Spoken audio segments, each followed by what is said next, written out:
Hi Pisces! Welcome po sa ating channel. At ito ang inyong daily Gabay Tarot reading for March 26, 2025. Please be reminded kung naka-resonate kayo, comment down. Kung hindi ko naka-resonate, ibigay niyo po sa iba kasi channel reading po ito. This is for you Pisces ngayong March 26, 2025.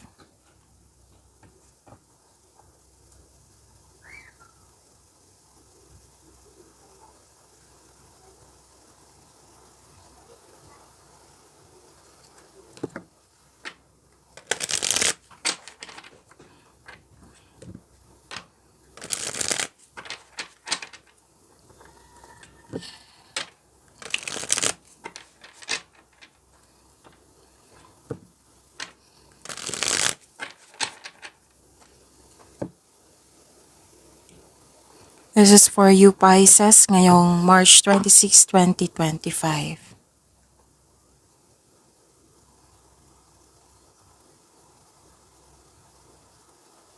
Maraming salamat po sa inyong patuloy na suporta at maraming salamat din po sa mga hindi nag-skip ng ads. Gamitin ang reading na ito bilang gabay lamang sa mga hindi pa nag-subscribe. Subscribe na po kayo at click bell notification para malaman nyo na may bago tayong video. Para sa mga gustong magpa-reading po, may lumabas dyan sa screen nyo ngayon. Panoorin nyo po at sundin ng instruction.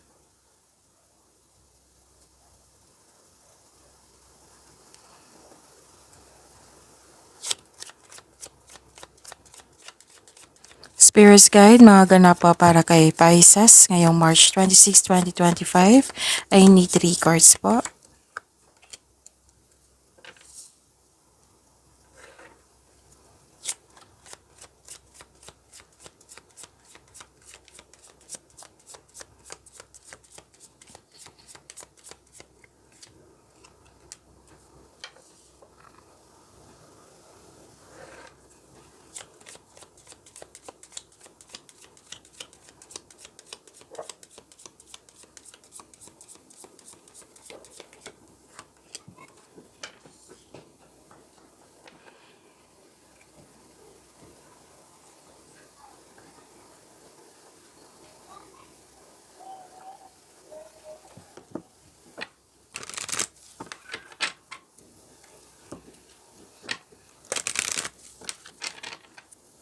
Spirit's Guide, mga mensahe po para kay Pisces ngayong March 26, 2025. I need 2 cards po.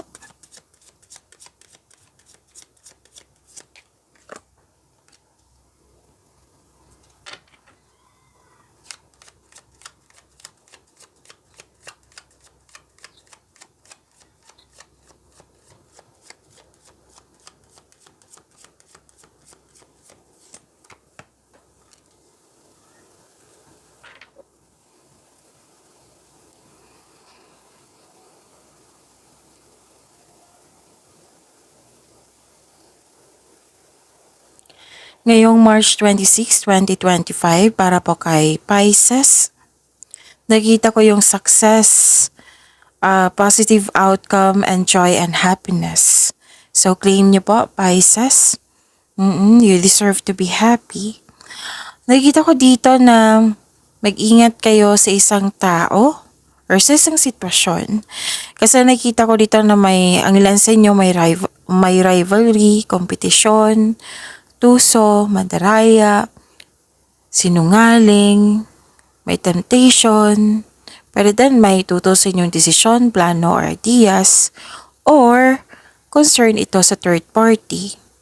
May nakita ko dito na isang tao na mapanlinlang, or deception. Pero then na-tempt kayo, nagkaroon ng temptation, pwedeng regarding ito sa temptation na committed kayo pero may temptation. Pero then temptation na gumasta, maraming case niyan. Nakikita ko rin dito na nagkaroon po ng concern sa matigasang ulo or sobrang stricto. May separation ako nakikita dito. Maraming case ng separation, 'di ba? May nakita na akong closure, tumiwalag, umiiwas, or nagput kayo ng limitation, pwedeng end of contract. May closure ako nakikita dito. Nagkaroon po ng ng ending with new beginning. Yung nahihirapan ka, nabibigatan ka, pero binigyan mo ng laya ang yung sarili. Yung tinulungan mo yung sarili mo para magkaroon ng pag-let go, para magkaroon ng transformation. This is ending with new beginning. Okay, so ano yung mga mensahe? A time to give rather than take. So maging generous kayo ngayong araw na ito. The energy is gaining momentum.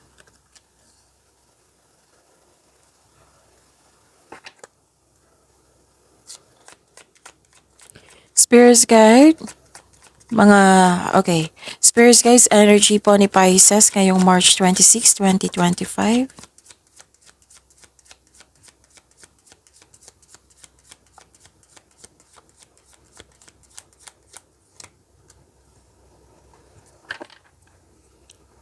And the clarification of this card po para kay Pisces.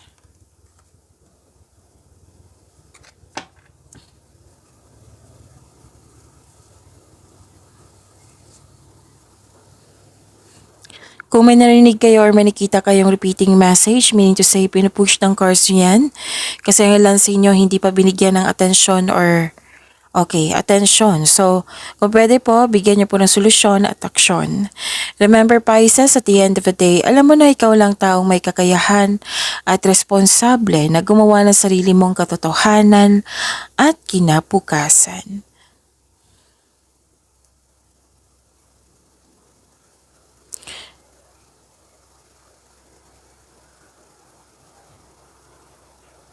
So, ano yung energy?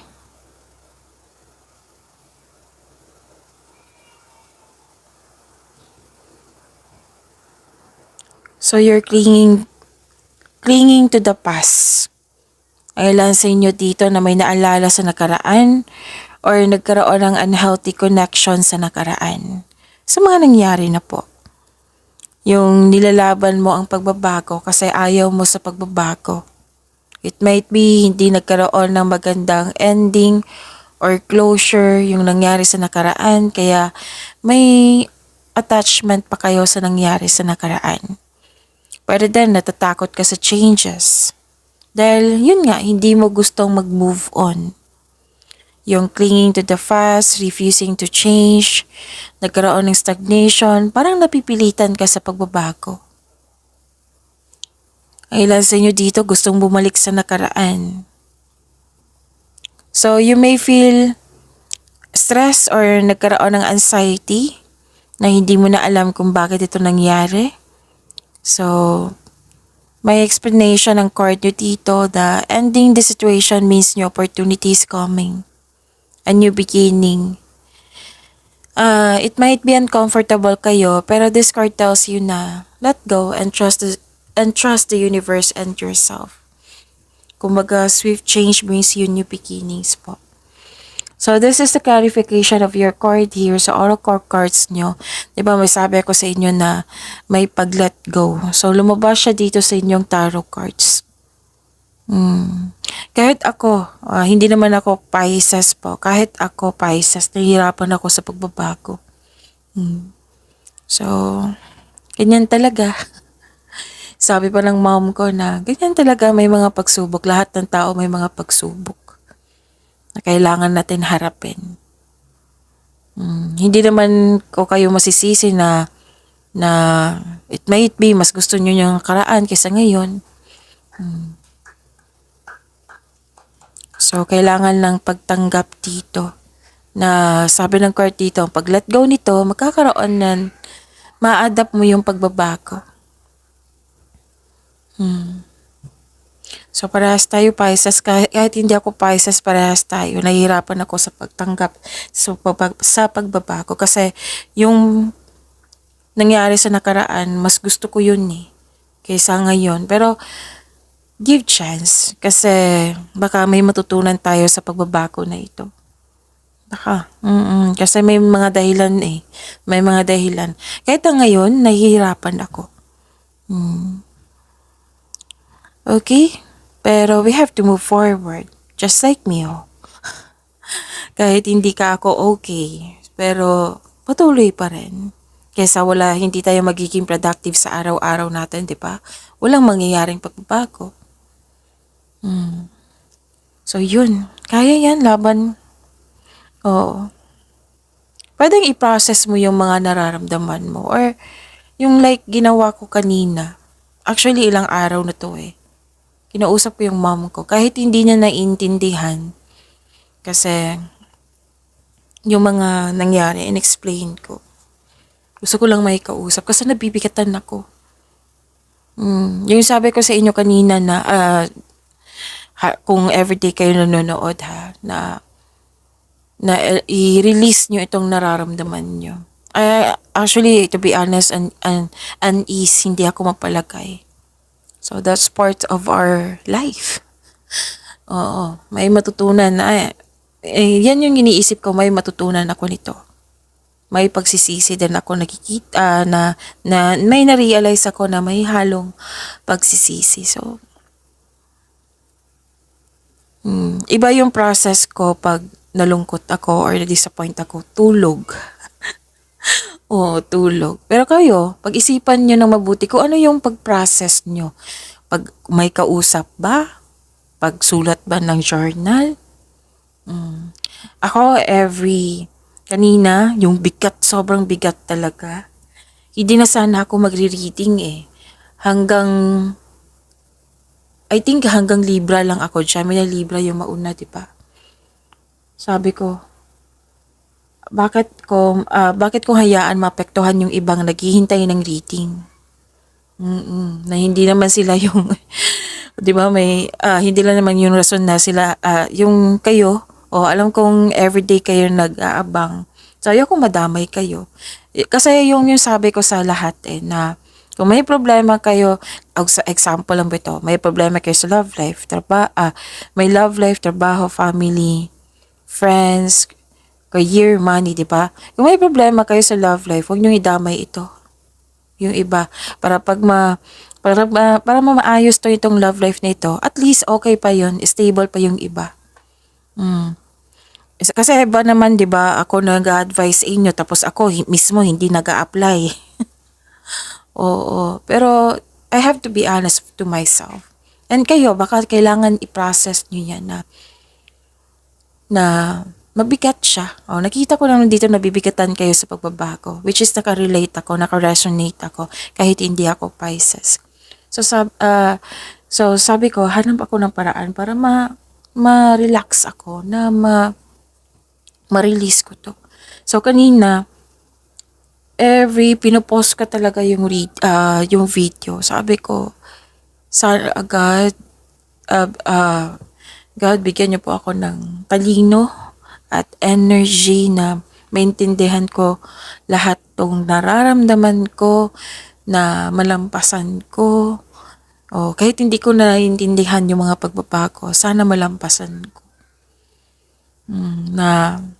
Yun. Tapos ang sinabi sa akin, sige, every reading mo mag-nap ka. So, ito yung ginagawa ko, kaya natatagalan yung upload. Nag-nap talaga ako kasi I have to process this para magkaroon ako ng energy. And i-discuss ko ito sa inyo kasi nakaresonate ako kahit hindi ako Pisces.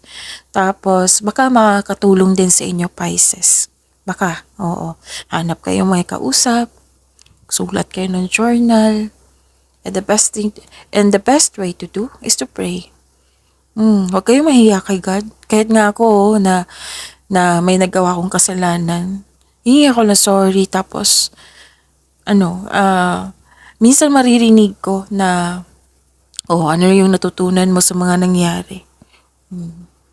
May ipaparealize sa akin. Because I know God na tinutulungan niya ako na para maging matured ako. Na matanggap ko yung mga pangyayari na hindi ko gusto. Kasi minsan yung mga pangyayari na pagbabago ay nakakabuti sa atin. Inalis tayo sa sitwasyon kasi hirap na hirap tayo, and may plano pa si God na mas better pala. So, i-process niyo po. Okay? Share ko lang, makatulong po sa inyo.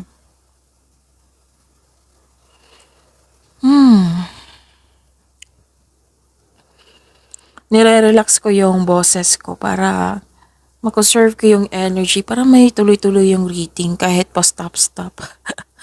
Okay, so Pisces.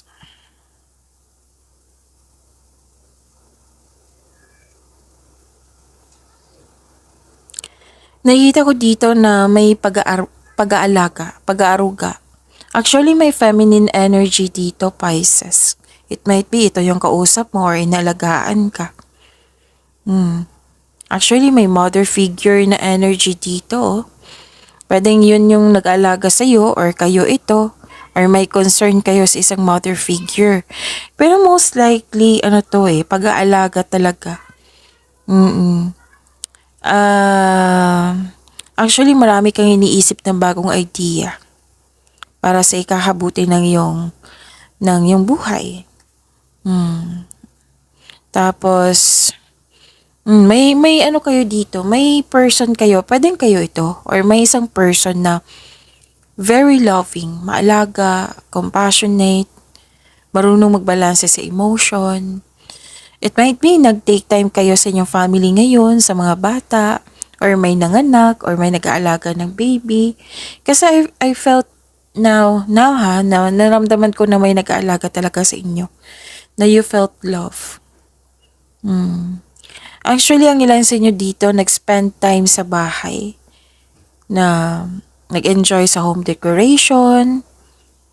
And pay attention kasi may sabi din dito, Pisces, na makakatanggap ka ng mensahe sa pamamagitan ng panaginip. Spirits Guide, Career and Money po ni Pisces, kayong March 26, 2025.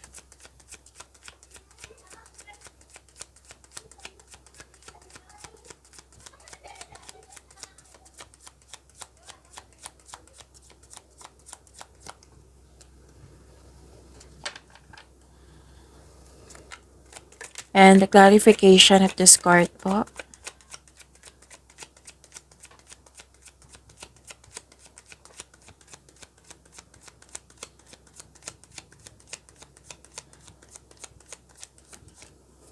Tumalon.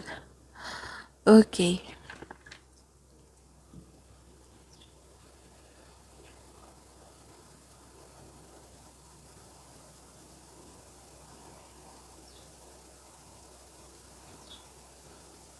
Sa career and money niyo po, Pisces, wow, ang ganda. Kasi, di ba sabi ko sa inyo, you're in pain, nagkaroon ng sadness. Pwedeng nangyari ito sa nakaraan, kahapon, the other day. O sa career and money niyo to ha. Pero now, ang ganda kasi may recovery. You're healing yourself from a heartbreak. Tungkol po ito sa career and money niyo ha. Letting go sa mga pain at masasakit na alaala. Kahit malungkot ka, nang hatid ng disappointment or heartbreak, nag-make move ka for recovery and releasing this pain. So this period of sorrow won't last forever. Look to the future with hope for new experiences. Diyan nako kumakapit, Pisces. Yung itong nararamdaman ko, hindi to siya for long term I know may itong pagbabago na ito, magkakaroon din ng adaptation, acceptance, at much better pa yung mangyayari na may changes na much better pa. So, kapit po. And, wag nyo dong dalhin yung mga nangyari sa nakaraan sa present nyo po. Hindi ibig sabihin, let's say, example po ito ha, hindi ibig sabihin na sinaktan ka ng taong yun. May bagong tao dito na, let's say, na nahihirapan ka sa pagtanggap sa kanya. Kasi may mistrust na may trust issue na. So, hindi ibig sabihin na saktan ka rin ng taong ito. So, pwedeng tao ito, pwedeng sitwasyon po. So, you should avoid bringing your fear of heartbreak into a new situation. Again, so this is all about your emotion sa career and money nyo.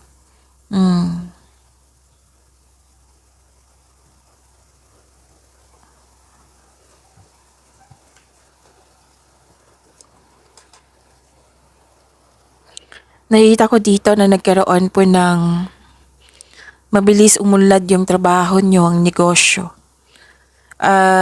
Makinig po daw kayo, ipagpatuloy nyo po daw. Kasi nakikita ko dito, some of you, most of you, marunong makinig sa intuition. Itong pagkakaroon ng disiplina at pagkakaroon ng marunong kayo makinig sa intuition, magbibigay ito ng pagtaas ng kita or magdadala ito sa iyo patungo sa tagumpay. Ilan sa inyo may darating na bagong proyekto na magbibigay ng excitement sa iyo or magpapasigla sa iyo. So this is good. 'Di ba? Kasunod ng recovery, may excitement. 'Di ba? Ang ganda. Sana all, sana ako rin. So spirits guide. Love life, self-love, partnership, and romance ni Pisces ngayong March 26, 2025.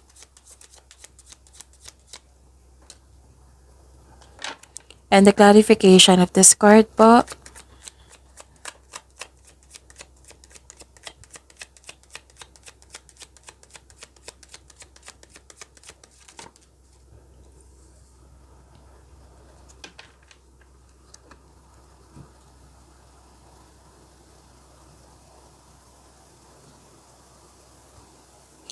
Maraming salamat po sa patuloy na tiwala, suporta sa ating channel. At maraming salamat din po sa mga hindi nag-skip ng ads. Kayo din may new beginning talaga. So 3 card na po nagsabi dito ng new beginning. So be prepare. It might be ang ilan sa inyo may new beginning na ngayon or kahapon pa. At klarong-klaro dito na may abundance. So may parating na love or romance para sa mga single, para sa mga marelasyon sa buhay mag-asawa, nagpaplano kayo mag-level up sa inyong relasyon. Ang ilang couple dito kontento na sa inyong pagmamahalan. Ano pa?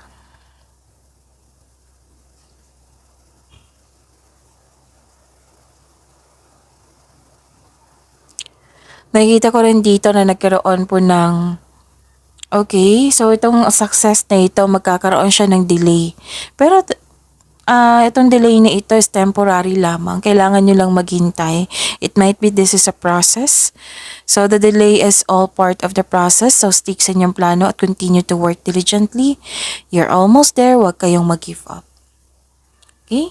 So pagyamanin nyo po yung blessings sa binigay sa inyo. Pisces, see you tomorrow. Please like, subscribe, and click po button for notification para updated po kayo sa daily tarot reading natin. Maraming salamat po.